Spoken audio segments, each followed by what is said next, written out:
ஆத்ம வணக்கம்.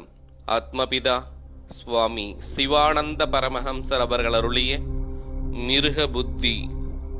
தன்னுடைய ஜீவசக்தி வெளியில் வியாபித்து ஜொலித்துக் கொண்டிருக்கிற அந்த ஜுவாலையில் தன்னிலிருந்து பிரதிபிம்பித்து கண்டபோது இவ்விதத்தில் ஒரு பொருள் இருக்கின்றதாக தோற்றம் உண்டாகிறது. இதுதான் மிருக புத்தி. இப்படியுள்ள தோற்றமுள்ளவர்கள் மிருகங்களாகும். இந்த தோற்றம் எங்கிருந்து உண்டானதென்றும் இவ்விதம் உண்டானது தன்னுடைய சக்தியில் இருந்துதான் என்றும் அந்த சக்தி வெளியில் வியாபித்த போது பிரதிபிம்பித்ததாகும் என்றும் தெரிய வந்தது.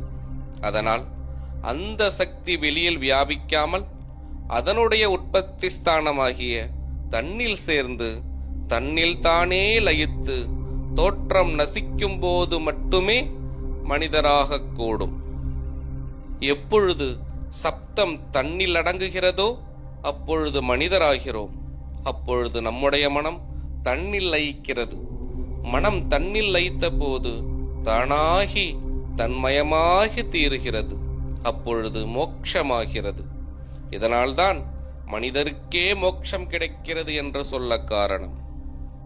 இதல்லாமல் சப்த ரூபமாய் ராகத்வேஷ மதமாச்சரியாதிகளான தொழில்களோடு கூடி மிருகங்களாகிய நாம் மனிதர் என்று அபிமானிக்கிறதல்லாமல் உண்மையில் மனிதர்கள் அல்லர்.